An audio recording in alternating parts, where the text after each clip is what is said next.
अभी तुर्की का दौरा शुरू भी नहीं हुआ और एक दौरे के ऊपर इतने बड़े बड़े पूरे पूरे सफ़े के इश्तिहारात। इसमें बात करेंगे बिजली की कीमत में फिर इजाफा कर दिया गया। हर चौथे दिन ये हुकूमत इजाफा कर देती है, ये खबर आपको देंगे। और साथ ही साथ तवानाई का बहरान इतना शदीद क्यों है, वो क्या वजह है कि ये बहरान टल नहीं रहा, ये भी आपको मैं बताता हूँ। और उसमें किसका कितना हिस्सा है वो भी आपको बताऊंगा और सबूत के साथ। राणा सनाउल्लाह बहुत बुरी तरह फंस गए हैं, लेकिन इमरान खान साहब का एक बयान के लॉन्ग मार्च के अंदर जो है वो असला मौजूद था। इसकी हकीकत क्या है ये भी आपको बताते हैं। और ब्यूरोक्रेसी पर खजाना और नवाजिशें और अनायतें वो कैसे ये हुकूमत कर रही है आपके सामने रखेंगे। और डिफरेंट चीज़ें हैं, हज की कीमत कितनी मुकर्रर हुई है, कितने में अब हज होगा और किस तरीके से इस इम्पोर्टेड हुकूमत ने इस मामले को किया है ये भी आपको बताते हैं। लेकिन सबसे पहले नवाब शेर वसीर ये अपने इलाके में वापस गए हैं और ये एक मुनहरिफ रुकन है जिन्होंने पाकिस्तान तहरीक इंसाफ को छोड़ा था। वैसे नॉर्मली लोटा कहते हैं, लेकिन क्योंकि तहरीक इंसाफ को छोड़ा है, अगर नून लीग को छोड़े तो लोटा होता है, तहरीक इंसाफ को छोड़े तो मीडिया की जबान में मुनहरिफ रुकन कहा जाता है, जरा इज्जत से नाम लिया जाता है। तो वो जो मुनहरिफ रुकन है नवाब शेर वसीर, ये अपने इलाके में जब गए हैं तो इनके खिलाफ शदीद नारेबाजी हुई, लोटा लोटा लोगों ने इनको कहा और बहुत बड़ी तादाद में लोग इकट्ठे हो गए। इनके पोस्टर्स फाड़ कर फेंक दिए सड़कों पे और नौजवान और बुजुर्ग सब इनके खिलाफ लोटा लोटा के नारे लगाते रहे। फिर पुलिस आई और पुलिस ने गिरफ्तारियां करना शुरू कर दी। कुछ नौजवान गिरफ्तार हुए, उनकी मैंने वीडियो देखी है, वो पुलिस की गाड़ियों के अंदर भी बड़े खुश खुश जा रहे हैं। यानी इन्होंने जो मौजूदा इंपोर्टेड हुकूमत है उन्होंने नौजवानों के दिलों से गिरफ्तारी का डर या खौफ निकाल दिया है, जो कुछ उनके साथ गुज़िश्ता चंद दिनों में या एक हफ्ते के अंदर किया गया है। तो नौजवान पाकिस्तान तहरीक इंसाफ का झंडा पकड़ गए और वो गाड़ी के अंदर जो है वो बैठे हुए आपस में बातें कर रहे हैं और पुलिस स्टेशन की जानिब गाड़ी जा रही है। तो ये एक लोटा अपने इलाके में पहुंचा और लोगों का उसको इस्तकबाल जिस तरह का लोग दे रहे हैं या जिस तरह के नारे लगा रहे हैं वो आपके सामने है। दूसरी जानिब ये हुकूमत तुर्की का एक दौरा कर रही है। शहबाज शरीफ साहब 54 अफराद को लेकर तुर्की के दौरे पर जा रहे हैं और तुर्की के साथ ये क्या करेंगे, क्या तय करेंगे, कोई फॉर्मूला नहीं दिया गया, ना पार्लियामेंट को बताया गया, ना मीडिया को बताया गया, ना हमें आगाह किया गया कि कौन सी चीजें हैं जो वो तुर्की के साथ तय करने जा रहे हैं। सिर्फ और सिर्फ अपनी इमेज बिल्डिंग करने के लिए तुर्की का दौरा करने शहबाज शरीफ साहब जा रहे हैं और इमेज बिल्डिंग के चक्कर में भी 54 अफराद का काफिला वो तुर्की में साथ लेकर जा रहे हैं। माजी में जब वजीर आला पंजाब थे तब भी उनको बड़ा शौक था तुर्की जाने का। उनके जो एक बेटे हैं वो तुर्की के साथ कोई कारोबार वारोबार भी करते रहे हैं। तो बजाय इसके कि पैसा खर्च किया जाता अवामी फलाह बहबूद पे, पैसा कहां खर्च किया जा रहा है, वजीर आजम हाउस पे, बड़ी बड़ी दावतों पे पैसा खर्च किया जा रहा है, अखबारात को दिए जाने वाले इश्तिहारात पे, जो करोड़ों रुपए के इश्तिहारात इन्होंने सिर्फ एक दिन में इस हुकूमत ने लगाए हैं। हालांकि अभी एक दिन पहले वजीर मुमलिकत मलिक साहब फरमा रहे थे, मुसद्दिक मलिक, कि इस हुकूमत के पास जहर खाने तक के भी पैसे नहीं है। मेरे ख्याल में जहर तो बहुत सस्ता मिल जाता है इन करोड़ों रुपए के इश्तिहारों की जगह। बहरहाल जिनके पास जहर खाने के पैसे नहीं है वो करोड़ों रुपए के इश्तिहारात लगा रहे हैं अखबारात में, आधे आधे सफ़े के, और फिर उन्हीं इश्तिहारात की बुनियाद पे अखबारात में मनपसंद खबरें भी लगवा रहे हैं और साथ ही साथ 54 अफराद का काफिला लेकर तुर्की के दौरे पर भी जा रहे हैं। पता नहीं तुर्की में इन्हें क्या मिलेगा या कितने अरब डॉलर इनको तुर्की से मिलेंगे, ये तो जब वापस आएंगे तब पता चलेगा। बिजली की कीमत में एक दफा फिर इजाफा किया है, मैं आपको बता देता हूं कि कितना इजाफा हुआ बिजली की कीमत में। तो ये आपके लिए एक और बुरी खबर है। बिजली की कीमत में 4 रुपए फी यूनिट का इजाफा मजीद कर दिया गया है। अब ये एक 5वां इजाफा हो गया है, फिर एक इजाफा होगा 1 जुलाई से, कहा जा रहा है कि 8 रुपए यूनिट का। ये जब हुकूमत बन रही थी तो मिफ्ता इस्माइल का कहना था कि हम बिजली की कीमत आधी कर देंगे। जब से हुकूमत बनी है इन्होंने बिजली की कीमत तकरीबन दुगनी कर दी है। तो आधी करने की बजाय दुगनी कर देना, ये इस एजेंडे के तहत हुकूमत में आए थे। अब वजह क्या है कि ये बिजली नहीं बना रहे। इस वक्त जो बिजली का शॉर्टफॉल है या जो बिजली की कमी है इस वक्त पाकिस्तान में वो 7000 मेगावाट है। 7,000 मेगावाट की कमी है। पाकिस्तान में जो बिजली की तलब है वो 28,000 मेगावाट है और जो बिजली पैदा की जा रही है वो 21,000 मेगावाट पैदा की जा रही है, यानी 7,000 मेगावाट की कमी है। और इस वक्त पाकिस्तान के जो कैपेसिटी है बिजली बनाने की वो 30,000 मेगावाट से ज्यादा की है। तो पाकिस्तान बिजली बना क्यों नहीं रहा? हालांकि इस हुकूमत ने दावा किया था कि ईद वाले दिन से लोड शेडिंग 0 हो जाएगी पाकिस्तान पूरे में। यकम मई का इन्होंने वादा किया था, यकम मई तो चला गया, मई का पूरा महीना गुजर गया, ये बिजली की जो पैदावार है वो कर ही नहीं पाए। लोड शेडिंग को जीरो करना तो दूर की बात है, एलानिया लोड शेडिंग भी नहीं कर पाए और गैर एलानिया लोड शेडिंग हो रही है। लोड शेडिंग की सूरत हाल ये है कि 12-12 घंटे 10-10 घंटे लगातार शहरों में लोड शेडिंग हो रही है, देही इलाकों में 14 से 16 घंटे या इससे ज्यादा भी लोड शेडिंग हो रही है। यह सूरत हाल पैदा कर दी है पाकिस्तान के अंदर इंपोर्टेड सरकार ने। वजह क्या है? वजह वही है जो इमरान खान ने आपको बताई थी कि नवाज शरीफ ने और शहबाज शरीफ साहब ने अपने अपने कमीशनों के लिए जो बिजली के कारखाने लगाए थे वो बहुत महंगे थे और उनके साथ ऐसे मुआहदे किए थे कि आने वाले वक्त में बिजली और महंगी होती चली जाएगी और हर गुजरते दिन के साथ बिजली को महंगा होना था। इतने महंगे मुआहदे इन्होंने कर दिए जो बिजली के कारखाने लगाए उसके अंदर कि वो बिजली आम सारिफ खरीद ही नहीं सकता था। पाकिस्तान तरीके इंसाफ की हुकूमत कैसे भी पैसे बचाकर, यानी वो स्विमिंग पूल नहीं बना रहे थे, वजीर आजम हाउस में खाबे नहीं चल रहे थे, इस तरह के दौरों के ऊपर इतना खर्चा नहीं हो रहा था, अखबारात को एक्स्ट्रा इश्तिहारात नहीं दे रहे थे, इतने बड़े बड़े प्रोटोकॉल और कॉन्वेज नहीं थे, इतने सारे कैंप हाउसेज नहीं थे, ये सारा कुछ वो नहीं कर रहे थे। तो वो जो कर रहे थे वो पैसा बचाकर पब्लिक को सब्सिडी दे रहे थे। उस सब्सिडी से उन्होंने बिजली की कीमत को कंट्रोल किया हुआ था और बिजली प्रोवाइड भी कर रहे थे, यानी 1 घंटे की भी लोड शेडिंग पाकिस्तान तरीके इंसाफ के दौर में नहीं थी। लेकिन इन पौने 2 महीनों के अंदर ऐसी तबाही फेरी इस सरकार ने और ऐसी बर्बादी फेरी इस इंपोर्टेड सरकार ने कि अब वो बिजली बना ही नहीं पा रहे, ना सिर्फ महंगी करते जा रहे हैं बल्कि बना ही नहीं पा रहे, जबकि पेट्रोल की कीमतें बहुत ज्यादा बढ़ा दी हैं और आने वाले दिनों में मजीद बढ़ाने वाले हैं। तो ये है असल नाअहली कि इन्हीं का बनाया हुआ बोझ आज इन्हीं के कांधों पे डल गया है और वो पब्लिक को बिजली के लिए तरसा रहे हैं। अपनी इनकी लोड शेडिंग नहीं होती, डबल ग्रिड से बिजली लेते हैं, उधर की जाती है तो इधर की आ जाती है और साथ ही साथ जनरेटर लगाए हुए हैं बहुत बड़े बड़े। खुद तो बहुत पैसा है जो इन्होंने बनाया इस मुल्क में, तो खुद तो ये लोड शेडिंग से बच जाते हैं, लेकिन आम आदमी की जिंदगी को इन्होंने अजाब बनाकर रख दिया है। मैंने आपको बताया कि वजीर दाखिला राना सनाउल्लाह एक बहुत बड़ी मुसीबत में फंस गए हैं।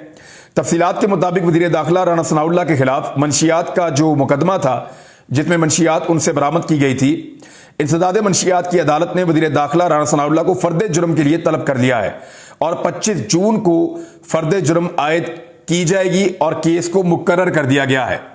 इंसदाद मंशियात की अदालत ने गुज़िश्ता समात का तहरीरी हुक्मनामा जारी कर दिया जिसमें राना सनाउल्लाह की प्रॉपर्टी और बैंक अकाउंट्स खोलने की दरखास्त पर जवाब तलब कर दिया गया है। यानी ये जो खोली गई हैं चीजें कैसे खोली गई हैं, लाओ जवाब दो। ये तो चीजें सरकार ने बंद की थी और तहरीर फैसले में कहा गया है कि राना सनाउल्लाह की मुस्तकिल हाजिरी माफी की दरखास्त पर वकला अपने दलाइल ने राना सनाउल्लाह के शरीक मुल्जिमान ने फर्द जुर्म आयद ना करने की दरखास्तों को वापस ले लिया है और अदालत ने दरखास्तों को वापस लेने की बुनियाद पर मुस्तरद कर दिया है। इसके बहुत सारे फैक्ट्स हैं, लेकिन एक मैं आपको बता देता हूं कि ANF के जराए ने यह बताया है कि एक गिरफ्तार स्मगलर ने दौरान तफ्तीश ये इंकशाफ किया था कि राना सनाउल्लाह की जानिब से मंशियात की स्मगलिंग में मदद की जाती है और वो इस नेटवर्क का हिस्सा है। लिहाजा राना सनाउल्लाह साहब टेक्निकली अभी इस मामले में फंसे हुए हैं, लेकिन अब वो साबका हुकूमत या पाकिस्तान तरीके इंसाफ के कारकुनों के ऊपर फौजदारी मुकदमात करवाना चाहते हैं। और इमरान खान साहब का ये बयान कि जो लोग बहुत मुश्किल से इस्लामाबाद पहुंचे थे उनके पास हथियार भी मौजूद थे, जो शुरका थे लॉन्ग मार्च के, तो इससे हालात मजीद खराब हो सकते थे, इसलिए मैं वापस चला गया। बात ठीक है। देखिए हर एक की गाड़ी में हथियार होता है आजकल, राना सनाउल्लाह की गाड़ी में भी हथियार है। हजारों वकील ऐसे हैं पाकिस्तान में जिनकी गाड़ियों के अंदर हथियार है। सहाफी तमाम पाकिस्तान के जितने बड़े सहाफी उन तमाम की गाड़ियों के अंदर हथियार है और हम सबके पास लाइसेंस वाले हथियार होते हैं, क्योंकि पुलिस हमें प्रोटेक्शन देने में, हमारी हिफाजत करने में पाकिस्तान में नाकाम रही है। हमें पाकिस्तान के कानून नाफिज करने वाले इदारों पर एतबार नहीं है, इसलिए पाकिस्तान में लोगों की एक बहुत बड़ी तादाद, खास तौर पे खैबर पख्तूनख्वा में तो ये कल्चर भी है, वो लोग अपने साथ गाड़ी में हथियार रखते हैं। तो लगभग जो लॉन्ग मार्च के साथ काफिला आ रहा था, तलाशियां ले लेके तो नहीं ला सकते थे, मुमकिन है लोगों के साथ हथियार हो। और जब आप किसी का सर फाड़ देंगे और जब आप उसको लगातार मारेंगे, जब आप उसके बाद ब्रूटल टॉर्चर करेंगे, तो मुमकिन है कोई आदमी गोली चला दे और गोली चलने की सूरत में क्या सूरत हाल पैदा हो जाएगी जैसी मॉडल टाउन में हुई थी। तो एक अक्लमंद लीडर हमेशा उससे अवॉइड करेगा। जैसा कि इमरान खान साहब ने बताया कि उनके पास जितने सिक्योरिटी के लोग थे, क्योंकि इसमें सूबाई वुज़रा भी थे, वज़ीर आला भी थे और उनके बहुत करीबी दूसरे लोग भी थे। तो उन सबके साथ अपनी अपनी सिक्योरिटी के गार्ड्स थे, उनके पास भी हथियार मौजूद थे। अब ये बड़ी नाजुक सूरत हाल थी। इमरान खान साहब को लगा कि पाकिस्तान की फौज को और पाकिस्तान की आवाम को आमने सामने लाने की एक साजिश की जा रही है। उन्होंने साजिश नाकाम बनाने के लिए वहां से डी चौक को छोड़ देना मुनासिब समझा और अपनी जिद छोड़ दी, अपनी जद्दोजहद फिलहाल छोड़ दी कि इस मौका पर अगर गोली चल गई या खुदा न खास्ता हालात खराब कर दिए गए, क्योंकि वहां पे गुल्लू भट्ट भी मौजूद थे, इस तरह के लोग भी थे जो गाड़ियां तोड़ रहे थे, इंस्टिगेट कर रहे थे, चीजों को आग लगा रहे थे, पुलिस वाले खुद ये कार्रवाइयां डाल रहे थे, तो किसी को भी गुस्सा आ सकता है, कोई भी रद्द-ए-अमल हो सकता है। लिहाजा इमरान खान ने अकलमंदी का फैसला किया था, लेकिन उनके इस बयान को उनके खिलाफ एक गवाही के तौर पर इस्तेमाल करने की कोशिश की जा रही है। इमरान खान साहब ने अपने दौर में कुछ कवानीन बनाए थे और कुछ रूल्स बनाए थे जिनको कहते थे कि ब्यूरोक्रेसी के हवाले से जो है वो सिविल सर्विस रूल्स थे। अब ये जो रूल्स बनाए थे इनको मनसूख कर दिया है मौजूदा इंपोर्टेड सरकार ने। ये रूल्स क्या थे, जरा ये सुन लें। इनमें यह था कि ब्यूरोक्रेसी को जो नाअहल अफसरान हैं उनसे पाक किया जाएगा और सिविल सर्वेंट जो है उनको जबरी रिटायरमेंट भी इसके अंदर शामिल कर दी गई थी। ये 2020 में रूल्स बनाए गए थे, जनवरी 2021 में जारी किए गए थे। इन रूल्स से मुतालिक उस वक्त की हुकूमत का दावा था कि इसका मकसद यह है कि मुजरिमाना गफलत बरतने वाले, काम ना करने वाले, रिश्वत लेने वाले, लोगों को परेशान करने वाले और काम में रुकावट डालने वाले जो अफसरान हैं उन सारों को रियासती इदारों से अलग कर दिया जाए और ऐसे अफसरान को रिटायर कर दिया जाए। इसके लिए ये रूल्स बनाए गए थे, लेकिन मौजूदा इंपोर्टेड सरकार को तो ऐसे लोग बहुत सूट करते हैं जो काम ना करें, काम में रोड़े अटकाएं, रिश्वत लें, तंग करें अवाम को, क्योंकि अवाम को तंग करके तो ये हुकूमत करते हैं। इनका तो अंग्रेजों वाला फार्मूला है। लिहाजा इन्होंने आते ही वो रूल्स खत्म किए और तमाम ब्यूरोक्रेसी के ऊपर एक बहुत बड़ी अनायत और एक बहुत बड़ी नवाजिश इन्होंने कर दी है। हज के हवाले से खबर है वो मैं आप तक पहुंचा देता हूं। हुकूमत ने जो हज की कीमत मुकर्रर कर दी है या जो पैसे मुकर्रर किए हैं कि कितने में ये हज होगा, मंगल को इन्होंने ब्रीफिंग दी और बताया कि हज की जो कीमत है वो पहले 9.5 लाख बताई जा रही थी, अब 10 लाख रुपए से ज्यादा कर दी गई है। यानी 10 लाख रुपए से ज्यादा पाकिस्तान में हज होगा और 10 लाख रुपए का करके यानी 4.5 लाख से उठा के पहले ले गए 10 लाख से ऊपर और अब उसमें से 1.5 लाख की सब्सिडी दे रहे हैं। यानी वहां से भी पैसे खाने का इरादा है, वहां से भी मौज करने का इरादा है। तो इस तरीके की वारदात पाकिस्तान के अंदर ये जमातें डालती हैं। यानी जब हज 4-4.25 लाख का था तो इमरान खान को कहा गया कि इस्लाम के खिलाफ है और यहूदियों का एजेंट है। आज हज को 10 लाख से ऊपर कर दिया है और वो कह रहे हैं कि जनाब ये तो बिल्कुल हमने ठीक काम किया है, इस्लाम की खिदमत है। तो ये जमीयत उलमा इस्लाम फजलुर रहमान ग्रुप के लोग हैं जो इसके वजीर हैं, मुफ्ती अब्दुल शकूर। उन्होंने कहा जी कि अगर इमरान खान की हुकूमत होती तो 11 लाख का हज हो जाता। और भाई होती तो होता तो देखा जाता ना। अब तो आपने हज कर दिया 10 लाख रुपए का, तो इसका जवाब आपको कौम को देना पड़ेगा। तो एक दबाव उन पे था। उन्होंने कहा आसिफ अली जरदारी को 26 साल से एक ही तरह का आदमी समझता हूं। 26 साल जिससे बात नहीं कर रहा, क्या मैं अब उसको कहूंगा कि आओ और आके मेरे साथ कोई मेरे लिए गुंजाइश पैदा करो या कोई पैचअप कर लो। तो उन्होंने टोटली डिनाई कर दिया। मलिक रियाज वाली जो मुबैना कॉल, फेक कॉल जो चल रही है, जिसको मलिक रियाज ने खुद भी डिनाई किया है, तो इमरान खान साहब ने भी उसको उड़ाकर रख दिया है। अब आ जाए एक और खबर की जानिब के सहाफियों की एक तंजीम है, बड़ी तगड़ी तंजीम है, उसने एक स्टेटमेंट जारी किया है और उन्होंने ये कहा कि सहाफियों के साथ पाकिस्तान में ज्यादती हो रही है मौजूदा इंपोर्टेड सरकार में। अब उसकी तफसीलात ये हैं कि सहाफियों के तहफ़्फ़ुज़ की तंजीम CPJ, उन्होंने पाकिस्तानी सहाफियों के खिलाफ मुकदमात पर अपने बयान में कहा है कि पाकिस्तान में सहाफियों के खिलाफ मुकदमात खत्म किए जाएं और सहाफियों को फ़राइज़ की अदायगी पर गिरफ्तार करने और निशाना बनाने से गुरेज किया जाए। कमेटी टू प्रोटेक्ट जर्नलिस्ट ने हरासानी को आज़ादी इजहार और आज़ादी प्रेस के खिलाफ करार दिया है। इसमें जो उनके नुमाइंदगान हैं वो भी उन्होंने अपने स्टेटमेंट जारी किए हैं, जबकि नाम लिए गए सहाफियों के कि मेरा इमरान रियाज खान, अरशद शरीफ, साबर शाकिर, समी इब्राहिम के खिलाफ मुकदमात ने आज़ादी सहाफत को फ़रोग देने के बयानात की कली खोल दी है। स्टीवन बटलर जो हैं वो उन्होंने कहा कि मियां शहबाज शरीफ की जानिब से वज़ीर आज़म का ओहदा संभालने के बाद ऐलान किया गया था कि हुकूमत मुल्क में आज़ादी सहाफत और आज़ादी इज़हार राय की पूरी जमानत देगी, लेकिन ऐसा नहीं हुआ और जिस किस्म के मुकदमात दर्ज किए गए हैं ये सहाफियों के खिलाफ इंतकामी कार्रवाइयां हैं जिनका इनको निशाना बनाया जा रहा है।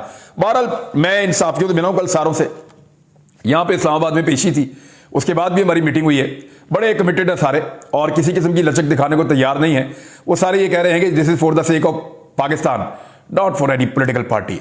ये पॉलिटिकल पार्टीज अपनी अपनी सियासत करती रहेंगी, पीटीआई, पीएमएलएन, पीपल्स पार्टी सारे, लेकिन हम जो बात कर रहे हैं वो पाकिस्तान के लिए कर रहे हैं, जो पाकिस्तान को सूट करती है, और हम अपनी बात से पीछे नहीं हटेंगे। जितने मर्जी पर्चे कराओ, जितना मर्जी दबाव डालो।